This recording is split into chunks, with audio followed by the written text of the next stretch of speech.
그리스도의 뜻은 이러합니다. 그 모친 마리아가 요셉과 정혼하고 동거하기 전에 성령으로 잉태된 것이 나타났더니 그렇던 요셉은 의로운 사람입니다.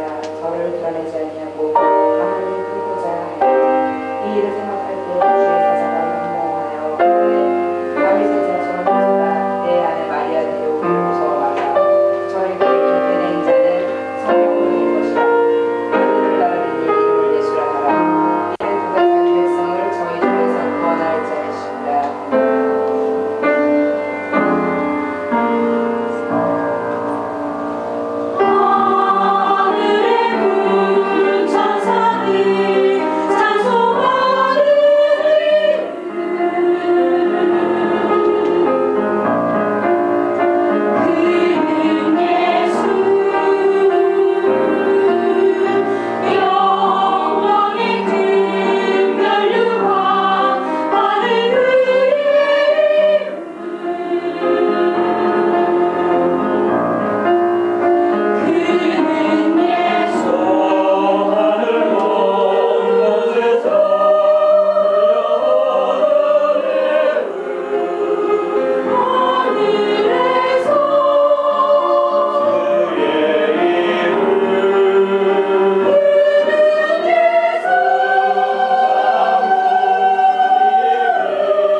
네, 오늘은 대강절 두 번째 주를 보내고 있습니다. 대강절을 보내면서 이 땅에 살고 있는 저희들이 특히 그리스도인으로 이 땅에 사는 것이 도대체 뭔 의미하는 건지에 대해서 한번 생각해 보려고 합니다. 오늘도 제가 여러분들에게 인사드리고 싶은 말이 있어요. 오늘도 간밭대 정말 따뜻한 마음으로 여러분 한 분 한 분을 환영을 합니다. 모든 것이 하나님의 은혜입니다 라고 저는 고백하고 싶어요. 저는 짧은 인생을 살아왔습니다. 하지만 주 안에서 거듭나고 살아보니까 사람들이 말하고 있는 위기는 저에게는 항상 기회였습니다. 그런 의미에서 우리의 모든 것이 다 하나님의 은혜라고 고백할 수 있습니다. 우리가 살아온 모진 인생들 다 하나님의 은혜일 뿐입니다. 우리들이 이 세상을 산다는 것은 어떠한 순간일지라도 다 하나님의 기적입니다. 건널 수 없는 바다를 건너기까지 은혜 앞에 감격스러운 아침입니다. 제가 잘 알고 있는 지인이 본인의 고백을 닮아서 저에게 메일을 보냈어요. 그리고 좀 기도 부탁한다는 메일을 보냈습니다. 메일 내용을 잠깐 설명해 드리고 싶습니다. 이런 내용이에요. 아버지의 사진이라는 제목입니다. 자식들이 부모를 살해하는 소식들이 가끔씩 언론을 통해서 보도될 때가 있습니다. 이것은 천륜을 어긴 죄임은 틀림이 없습니다. 그러나 저는 어떤 과정을 통해서 그런 일들이 벌어졌는지, 자식들이 왜 그런 극단적인 결정을 내는지 저는 이해가 됩니다. 어린 시절 저의 마음에도 늘 그것을 꿈꿔왔기 때문입니다. 저에게는 그것을 실행할 만한 용기가 없었다는 것이 그들과 저와의 차이입니다. 아버지는 저에게 애증의 대상입니다. 신학교 1학년 여름방학 때 이 세상을 떠나셨으나 이별한 지 벌써 20년이 훌쩍 넘어가고 있습니다. 솔직히 말해서 그 시간 이후로 아버지를 그리워하거나 아버지를 보고 싶어서 힘들었던 적은 단 한 번도 없습니다. 직장에서 어릴 때 지금까지 살아온 사진을 보내달라고 요청이 왔습니다. 고향에 전화를 걸어서 누이에게 부모님 사진을 좀 보내달라고 부탁했습니다. 어머니와 아버지의 사진을 핸드폰으로 보내주셨습니다. 어머니 사진을 보고 애틋함과 눈물을 자극하는 존재이기에 어머니 사진을 보고 깊은 생각에 잠기게 되었습니다. 이번에는 아버지의 사진을 보자 순간 울컥했습니다. 왜 그럴까요? 원인이 어디에 있을까요? 인생이 마음대로 살아가지 않는 현실을 술과 노름으로 참고 버텨온 아버지의 마음이 읽혀지기 때문입니다. 그런 삶이 자식들과 어머니에게 얼마나 수치스럽고 괴로웠을까요? 아버지를 한 번도 따뜻하게 대하지 못한 저 자신이 심히 자책이 되는 아침입니다. 삶이 다 끝나는 마지막 순간 무언가를 성취하고 이루지 못한 것으로 괴로워하는 사람은 별로 없을 것입니다. 누군가를 용서하지 못하고 모질게 말했고 그래서 누군가의 가슴에 못을 박은 것으로 우리는 이 세상 떠날 때 힘들게 할 것입니다. 가정법이지만 아버지의 삶이 다시 한번 주어진다면 아버지가 그리 좋아하셨던 막걸리 한 잔 대접하고 싶습니다. 그리고 아버지에게 이렇게 말하고 싶습니다. 아버지의 삶과 인생을 다 이해합니다. 그리고 사랑합니다. 이렇게 따뜻하게 진심을 담아 전하고 싶습니다. 저와 같이 이렇게 아둔한 인간에게는 깨달음이란 항상 이렇게 늦게 찾아옵니다. 그것이 참으로 괴롭습니다. 이상입니다. 사랑하는 동경 제1교회 가족 여러분은 어떻습니까? 저는 이분의 마음을 비슷하게나마 느낍니다. 아버지에 대한 애증의 마음이 생각이 나서 이 글을 읽으면서도 저도 마음이 아픕니다.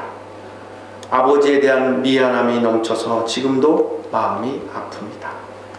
참 인간으로 이 세상에 살아가는 동안에 아픈 일이 많은 것 같습니다.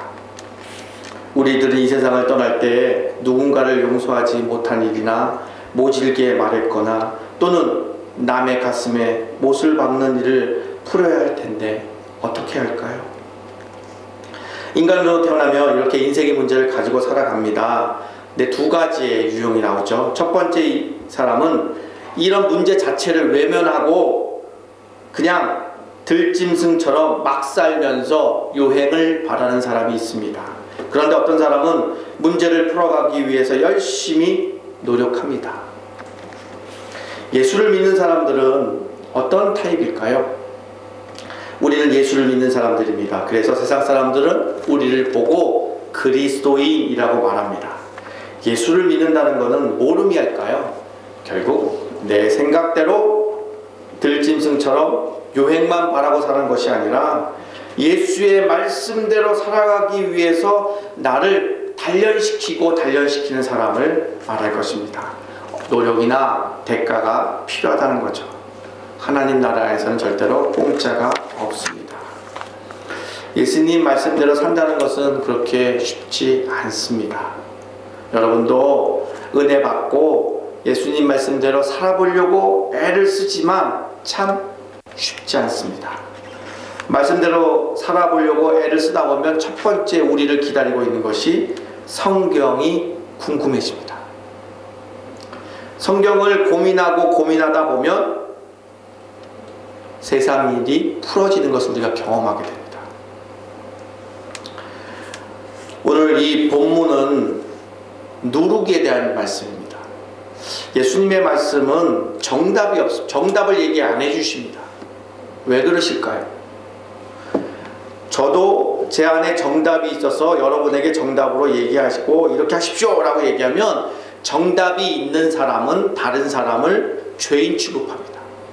그리고 정죄해버립니다.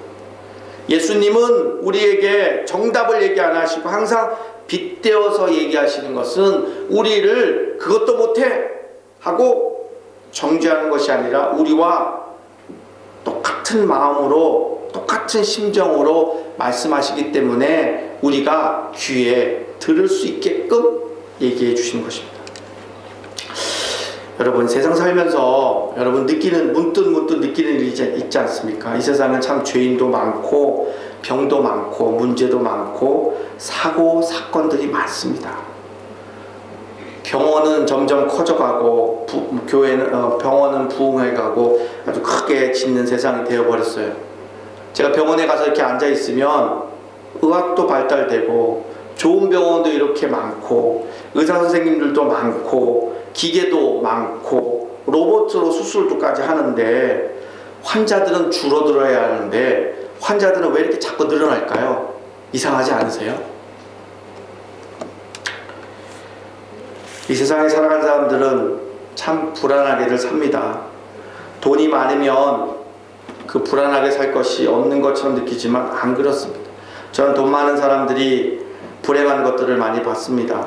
자식들에게 어떻게든지 모아서 주려고 건물과 땅을 자식들에게 물려주면 자식들은 형제들끼리 재산 싸움으로 변호사만 신나게 만듭니다. 결국 부모가 남긴 그 땅과 건물은 변호사들이 법을 통해서 나누어 갖는 것을 많이 봤습니다. 세상 사람들은 건강해도 또는 많이 배워도 장래를 염려하고 미래를 두려워하면서 우왕좌왕하게 살아갑니다. 그리스도인들, 즉 예수를 믿고 있는 우리들은 하나님 말씀대로 세상이 돌아간다는 걸 알고 있기 때문에 우리의 미래를 맡길 수가 있습니다. 그리고 이 세상 마지막 나의 종말까지도 예수께 맡기며 살아갈 수가 있습니다. 그렇기 때문에 우리에게는 어떤 환경 속에서도 감사할 수 있는 힘이 있습니다. 왜 그렇습니까? 예수가 있기 때문에 그렇습니다. 집사님, 예수님이 계시잖아요. 예수님이 우리와 함께하고 계시니까 모든 것이 다 감사하고 만족하며 살 수 있는 겁니다. 이런 얘기가 나오는 거죠.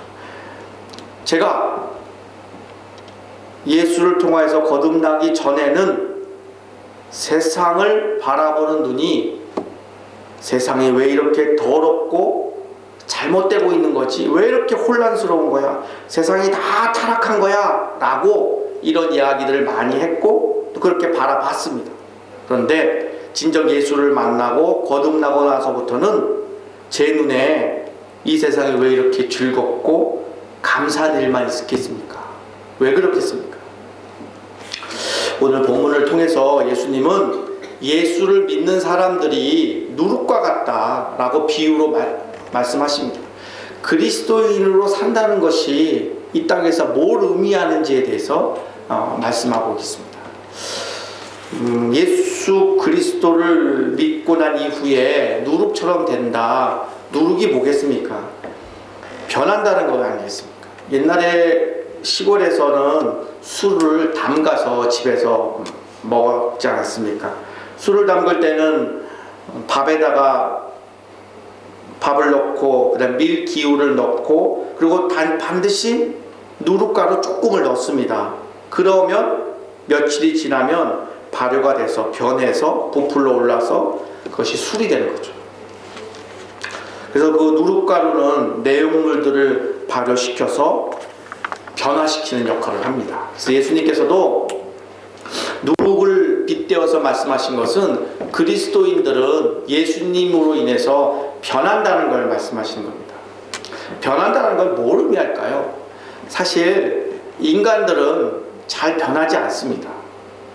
아마 부모님들이 아이들에게 잔소리한 거를 아이들이 그대로 다 들었으면 아마 적어도 천사 이상은 됐을 겁니다. 부모님, 특히 어머니의 그 놀라운 잔소리로 아이들은 변하지 않습니다. 아이들 귀에를 오늘 집에 가서 아이들 귀 속을 한번 잘 보십시오. 아이들 나름대로 자동 차단기가 있습니다. 부모의 이야기를 들으면 센서가 작동이 돼서 아이들은 잘 듣지를 않습니다. 그 말은 사람은 잘 변하지 않습니다. 그런데 놀라운 사실은 오늘 누룩이라고 말씀하지 않습니까?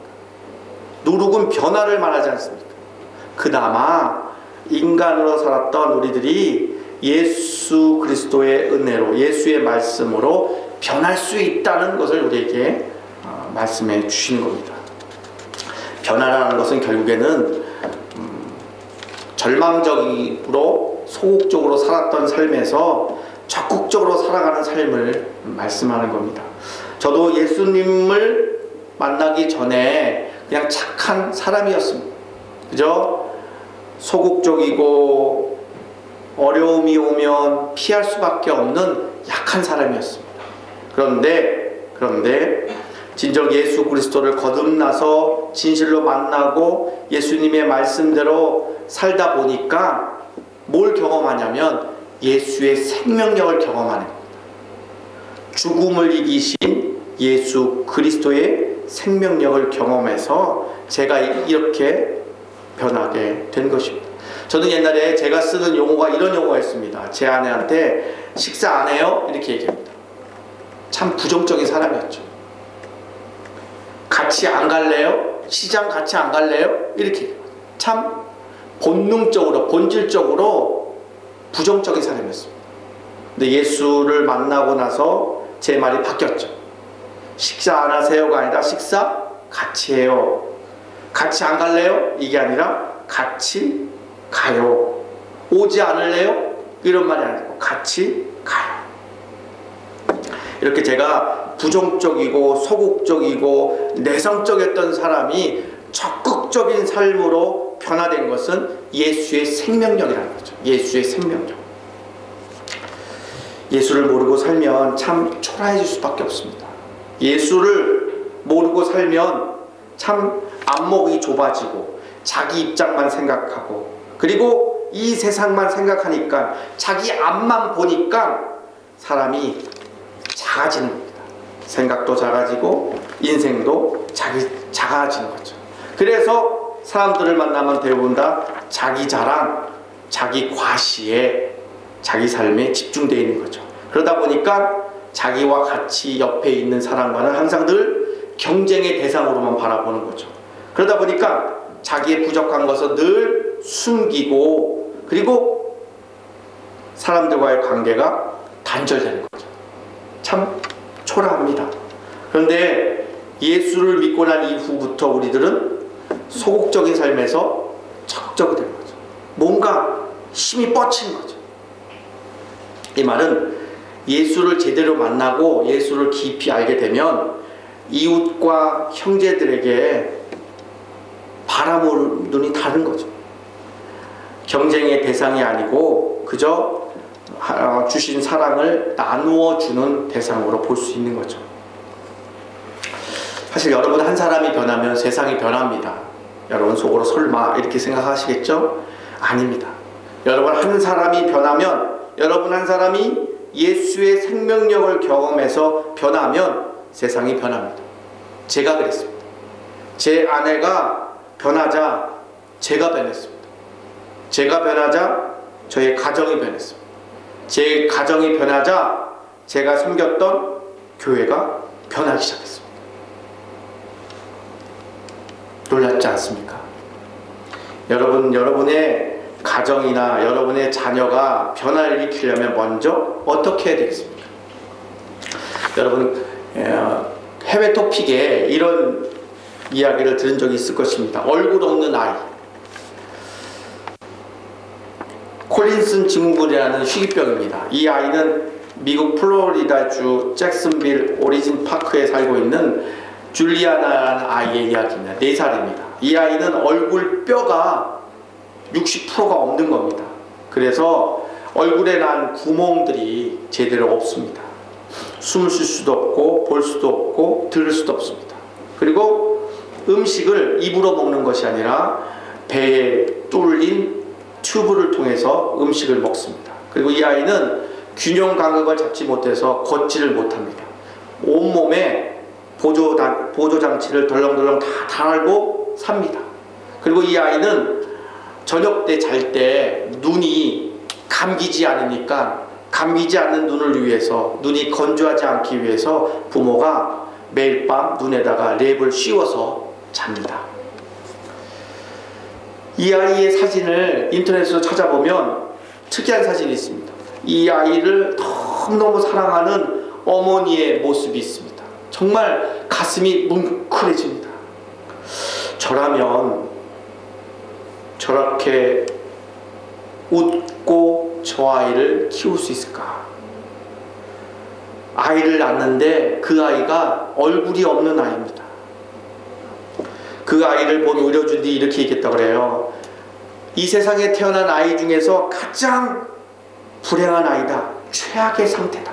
의학적으로 최악의 상태다. 이렇게 얘기해요. 이 아이는 태어난 지 4년밖에 안 됐지만 14번의 수술을 했는데 앞으로 30번을 더 수술해야 된대요. 그런데 놀라운 것이 이 아버지의 태도예요. 이 아버지는 해군이에요. 독실한 그리스도인이에요. 아버지가 이렇게 얘기해요. 하나님이 내게 주신 선물입니다. 이 아이를 주신 하나님께 감사합니다. 그리고 이렇게 얘기합니다. 하나님께서는 인간이 감당할 수 없는 것은 결코 주시지 않습니다. 이 딸은 분명 모든 사람들에게 뭔가 보여주기 위해서 태어난 것입니다. 이렇게 말한다고 해요. 얼굴 없는 아이가 태어나서도 그것을 하나님이 주신 선물이라고 감사하게 받을 수 있는 힘이 뭐겠어요? 신앙 아니겠습니까? 그것이 신앙 말고는 다른 사람들의 마음과 생각으로 해석할 수 없어요. 의학적으로, 윤리적으로, 도덕적으로. 그러니까 내가 낳은 자식이니까 이렇게 윤리적으로 해석이 불가능합니다. 이렇게 복음은 위대합니다. 바른 복음이 들어가면 이렇게 사람의 삶의 질을 변화시키는 겁니다. 이것이 바로 신앙이 주는 축복입니다. 아프리카에서 가장 못 사는 나라가 르완다라는 나라가 있습니다. 정말 어렵게 살아갑니다. 그 나라가 한때는 국민 절대 다수가 그리스도인이었고 그 나라에는 참 교회가 많았다고 그래요. 그런데 이 나라가 이렇게 왜 못 살게 된지 아십니까? 이 나라가 내전이 일어나고 온통 강탈하고 사륙하고 무법청지로 변할 때 안타깝게도 많은 그리스도인들과 성직자들이 가담해서 이 만행을 저질렀다는 증언이 나왔습니다. 그래서 이 나라는 망했다고 합니다. 이 모습을 본 한국의 선교학 교수가 한국교회에 대해서 많은 충언을 합니다. 한국에는 그리스도인들이 많습니다. 많은 그리스도인들이 진정 변화된 그리스도인의 삶을 살지 않는다면 르완다처럼 될 수 있다라고 경고를 하고 있습니다. 여러분 백합 아시죠? 백합은 참 아름답습니다. 좋은 향기를 냅니다. 그런데 백합이 썩으면 아주 극심한 악취를 냅니다. 이러한 반대 현상이 그리스도인을 배반하고 돌아선 사람들에게 우리가 볼 수 있습니다. 여러분 잘 알고 있는 것처럼 칼 막스라는 사람이 있지 않습니까? 그 칼 막스가 한때 신학생이었습니다.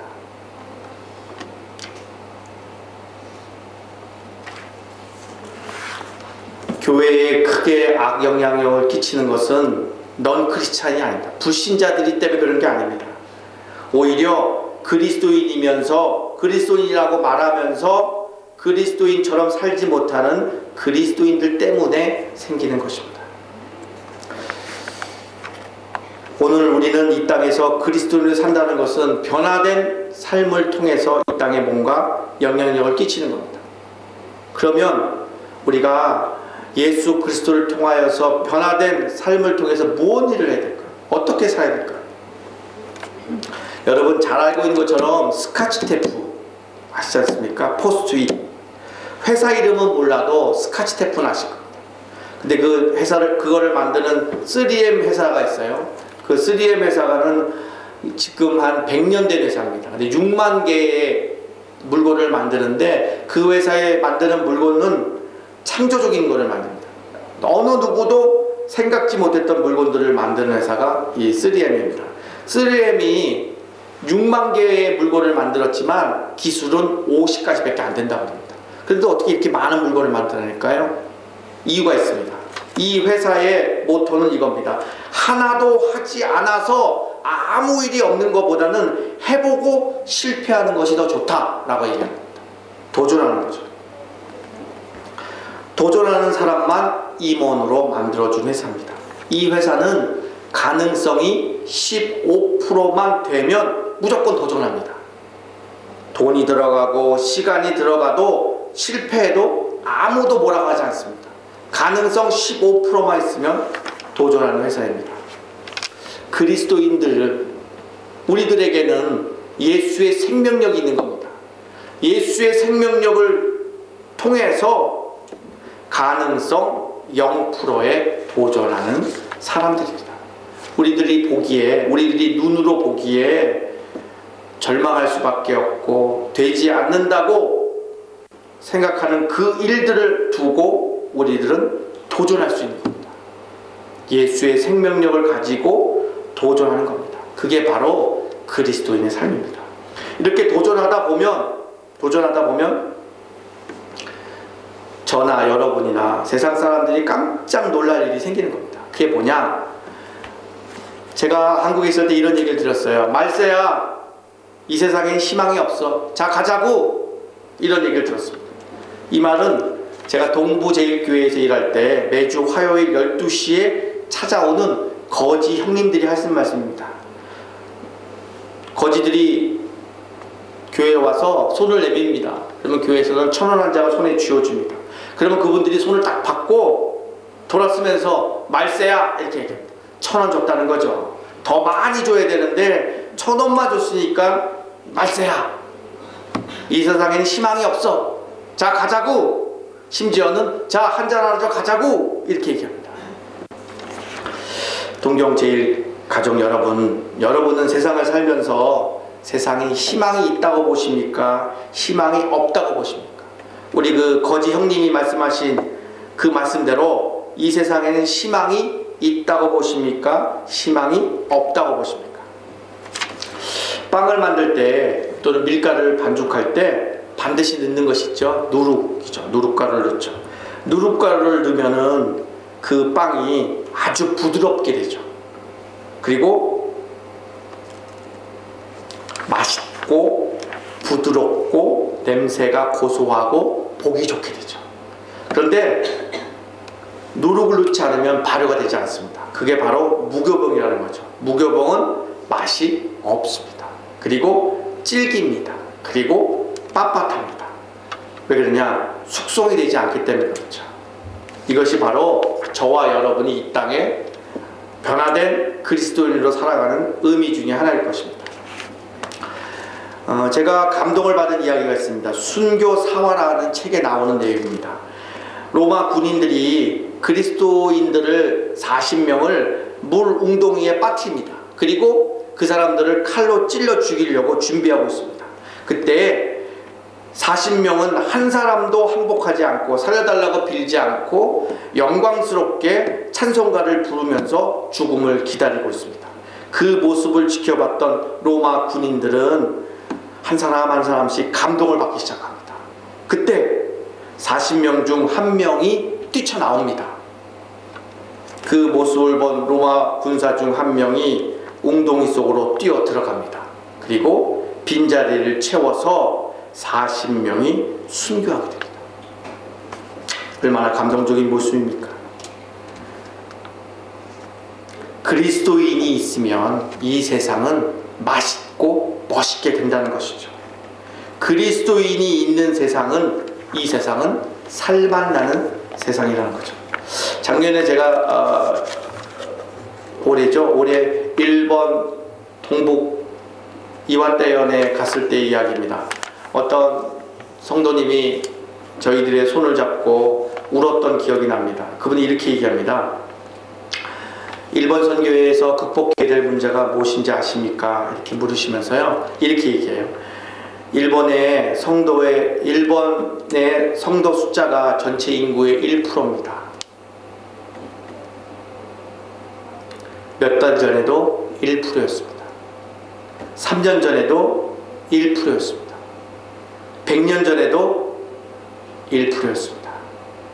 이렇게 얘기하시면서 그분이, 그 성도가 당장 눈물을 쏟아낼 듯한 표정이었습니다. 저는 돌아오면서 그분을 위해서 기도하면서 이렇게 그분을 위해 기도했습니다. 아닙니다, 아닙니다. 단 1%가 복덩어리로 이 땅에 살고 있기 때문에 이 땅엔 희망이 있는 겁니다.